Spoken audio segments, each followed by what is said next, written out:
Você que ainda não teve bebê, você que está grávida, que está planejando um bebê, ou mesmo planejando a longo prazo, não tem problema, que está dentro dos seus planos. Ou você que quer ter outro bebê, não teve uma experiência muito boa no primeiro parto, você sabe, você conhece o parto natural humanizado? Eu achei a pauta muito bacana. Aliás, é um tema muito legal e eu acho que as mulheres têm que saber mais sobre esse assunto. Quem vai contar tudo isso pra gente hoje, mais uma vez, é a ginecologista e obstetra, doutora Ana Lúcia Beltrame. Seja bem-vinda. Tudo bem? Tudo bem, Carol? Beijo. Eu também não vou abaixar muito hoje, porque eu tô de sainha. Tá todo mundo de saia. Hoje a gente tá de sainha, tá todo mundo delicadinho assim. Obrigada por ter vindo. Obrigada a você tarde. pelo convite. Não, a gente tá numa mudança, você viu que a gente mudou de horário. Estamos num horário mais gostoso, agora no horário de almoço. E que assunto tão bacana para a gente oferecer para quem está assistindo o programa agora, para ter mais informação. Eu mesma, até estava contando para a doutora, não sabia exatamente as características e do que se tratava esse parto natural humanizado. Eu acreditava que era um parto realizado em casa. E você mesma me disse hoje, a hora que a gente estava na maquiagem, não, Carol, esse parto natural humanizado pode ser feito no hospital. Então, para começar o nosso assunto, queria que você contasse um pouquinho o que é o parto natural humanizado e por que tantas pessoas acabam criando, talvez, uma fantasia e até mitos que envolvem o parto humanizado. Tá. O parto natural é o parto vaginal. O parto natural humanizado, na verdade o parto humanizado ele pode ser tanto um parto vaginal quanto o parto cesárea. O parto humanizado é aquele que a gente coloca o bebê logo em contato com a mãe, que existe uma interação entre a família e que a gente assiste o parto desse casal. Lógico que sempre, se a paciente não tem nenhuma doença, tal, a gente sempre tenta o parto normal, que é o parto natural. E o parto normal, o parto humanizado, seja ele normal ou cesárea, ele pode ser intra-hospitalar. Ele pode ser intra-hospitalar porque existem salas especiais, que são os LDRs, que depois a gente vai mostrar, que são salas apropriadas para que a gente faça toda essa preparação, essa interação familiar, que a mulher participe efetivamente do parto. Então, para que o parto seja natural, humanizado, ele tem que ser feito numa sala especial. Não necessariamente, porque quando ele é uma cesárea, a gente pode, é feito no centro cirúrgico e ele pode mesmo ainda assim continuar sendo humanizado. Então a gente deixa o pai entrar dentro da sala, logo que o bebê sai da barriga, ele vai direto para a mãe. A gente, dentro das possibilidades, se for um parto cesárea, o marido ele pode cortar o cordão umbilical. Ai, que bacana. Os primeiros cuidados, eles são realizados na mãe, para que tenha o contato. A gente coloca para amamentar na hora do parto. Então, o primeiro contato do bebê é com a mãe. É com a mãe. Aquela história de assim, a mãe vê por último, não é assim, não. A mãe vê primeiro, cirúrgico, depois de mim é a mãe. É sempre a mãe em primeiro lugar, esse primeiro contato da criança. E é importante assim, o pai, né, a figura masculina, a importância do pai na hora, ele apoiando a mãe na hora do parto, principalmente se for um parto normal, porque assim, a gente sabe que o limiar de dor de cada paciente é muito diferente. E com o marido do lado, com uma equipe do lado apoiando, esse limiar ele fica muito maior, ou seja, às vezes a gente pode prorrogar aí o tempo da anestesia, ele acontece de uma forma mais natural e mais rápida. Olha que bacana. Mas para que aconteça o parto normal, de uma maneira mais tranquila... É preciso preparar essa mãe, né? Exatamente. Então, a gente faz toda uma preparação pré-natal. Então, no pré-natal, o que a gente faz? A gente ensina a mãe... Então, eu tenho uma equipe especializada que é formada por uma obstetriz. O que é obstetriz? A obstetriz é uma enfermeira que ela é especializada em fazer parto normal. Então, ela prepara esse casal para o trabalho de parto. O que ela vai ensinar nesse curso? Ela vai ensinar como que é a respiração que a mulher tem que fazer, quais são as fases do trabalho de parto, qual que são as posições que a mulher deve permanecer durante o trabalho de parto, que são mais confortáveis.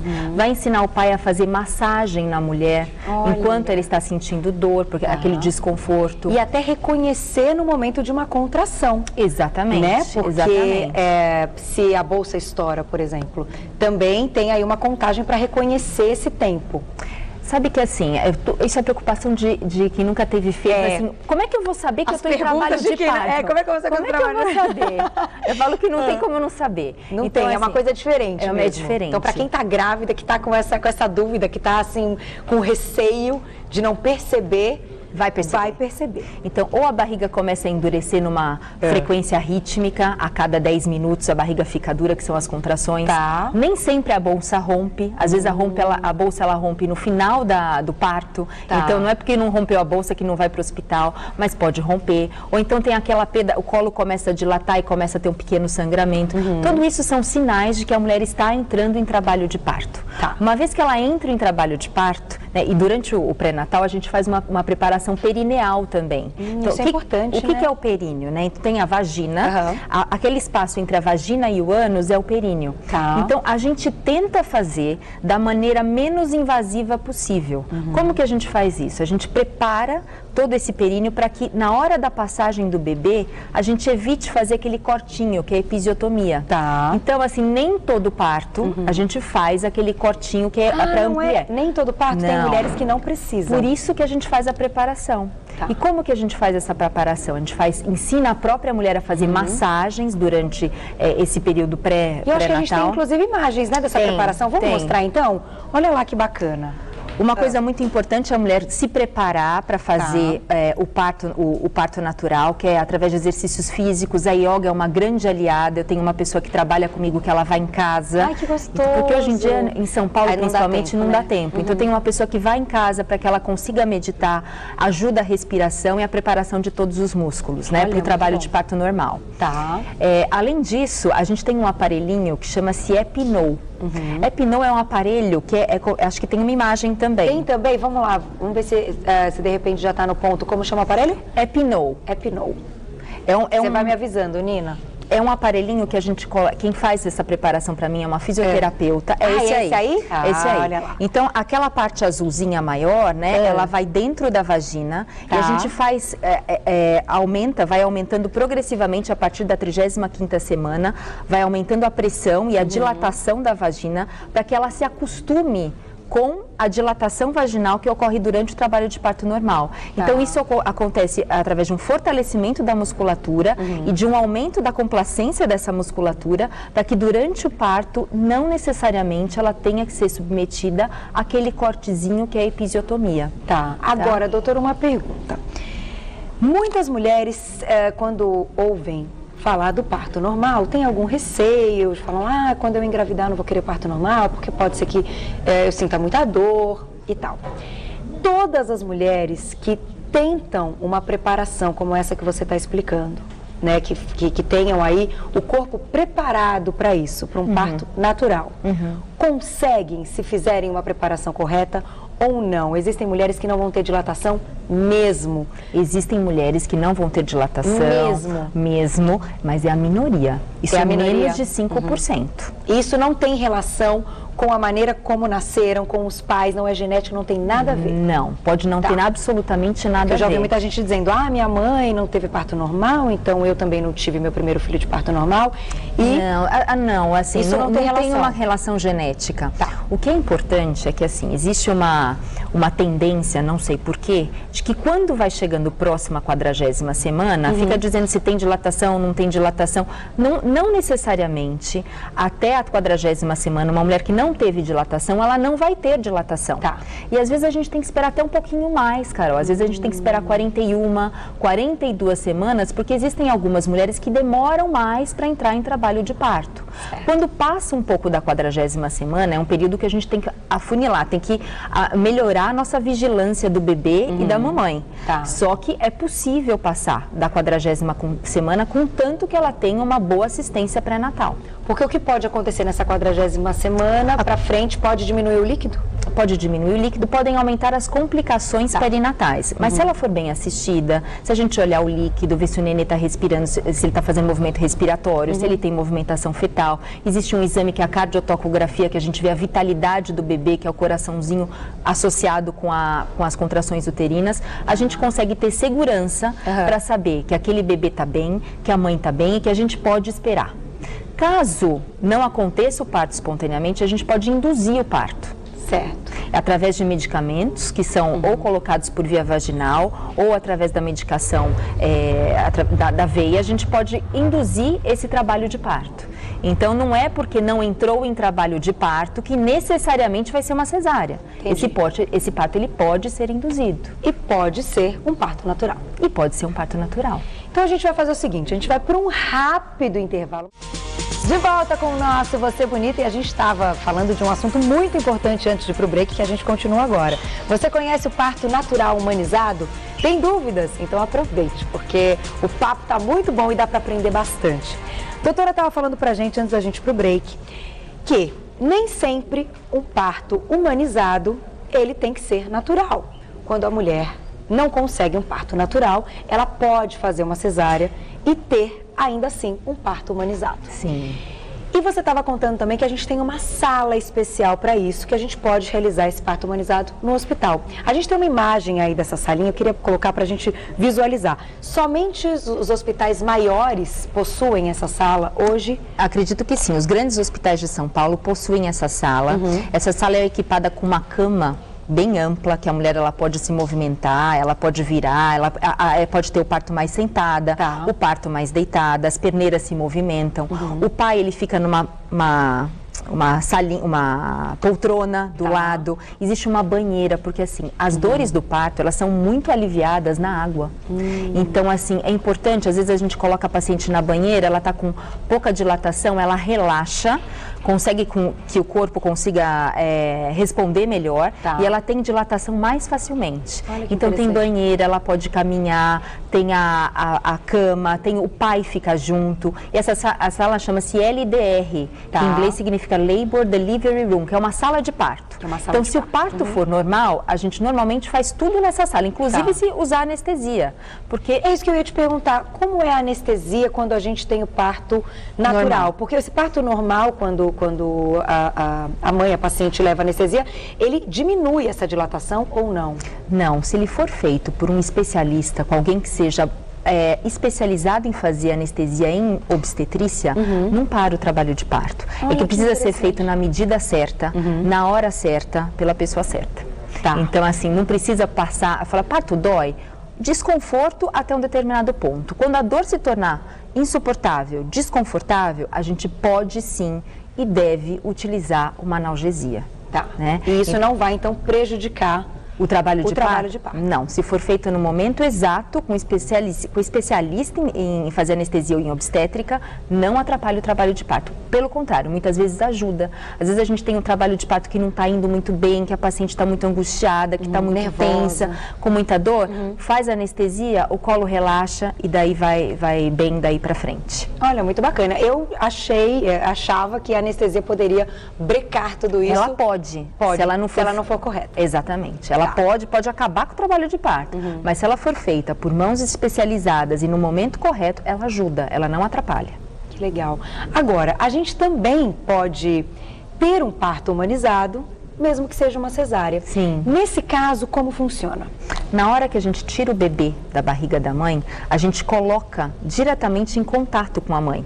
Então, os cuidados, eles são feitos na própria mãe. E a gente coloca para amamentar, na própria sala de parto. Então, enquanto a gente... Aí acho que ela... Olha lá que legal. Esse é o contato que eu disse que é muito importante que a mãe tenha com o bebê logo ao nascimento e que amamente, porque o vínculo materno-fetal, materno com o recém-nascido, ele é inicialmente formado e ele se fortalece nesse primeiro momento. E mesmo que seja cesárea, a gente proporciona para a mãe esse contato. Entendi. É importante que ela tenha esse contato, independente da via de parto, que seja normal ou que seja cesárea. Mas o pai participa também. Ele também está ao lado nesse momento. Sim, então se ele não for um parto normal, em que ele tem uma participação ativa, tanto a mãe com o pai, a mãe com as mudanças de posição e todo o trabalho de parto, e o pai com o apoio emocional, com as massagens, ele entra muitas vezes na banheira com a mãe para fazer o apoio. Se ele não participou desse jeito, ele vai participar no parto cesárea dando banho no bebê. Então a gente fala assim, aquele primeiro contato de um pai, da criança peladinha e o contato com a água, normalmente às vezes a criança nasce chorando, você coloca na água, isso mimetiza o ambiente intrauterino, então ela fica calminha. Entendi. Então a gente dá o banho na hora do parto e o pai coloca junto com a mãe o bebê para amamentar. Eu acho que tem até uma foto de uma mãe que foi submetida à cesárea que a gente está... Que tem amamentando? Que tem amamentando. Vamos ver se a gente tem a imagem. Mas eu acho bacana dizer o seguinte, essa é uma decisão da mãe e do pai, do casal, com o médico. Hoje os hospitais permitem essa situação? Sim, permitem. Se não tem nenhuma intercorrência, é lógico. Se tem, assim, um parto complicado, se tem alguma intercorrência, se é um bebê prematuro, né? Se não teve um crescimento adequado, se tem mecônio, alguma coisa, uma intercorrência neonatal, é claro que a gente não vai poder fazer tudo isso. Mas se tudo ocorre de uma maneira fluida, sem nenhuma intercorrência, pode sim, isso é um direito da mãe e do pai de ter a criança perto de si. Então, vocês reivindiquem, isso é um direito dos pais de terem o bebê junto de si. Isso é muito legal a gente saber, né? Porque muita gente que vai visitar aí a maternidade, os hospitais, até para escolher mesmo onde quer ter o bebê, pode não saber dessa opção. Claro. Claro que o médico também é importantíssimo nesse momento para orientar, né? E dizer, olha, você tem o direito de, ao nascer, ficar com a criança, ser o primeiro, a mãe ser a primeira a sentir. Claro. E eu, inclusive, li, gostaria que você até falasse sobre isso, que esse primeiro contato, quando a criança, assim que ela nasce, vai para os braços peito, da mãe, vai para o peito e mama, as chances de ter um resultado satisfatório, um tempo a mais de amamentação, é muito maior. Você está corretíssima. Por isso que a gente dá esse estímulo. Além do vínculo materno-fetal, que é importantíssimo, né? Daquele reconhecimento da mãe pelo bebê e do bebê pela mãe, você tem maior chance dessa criança continuar mamando até 1 ano,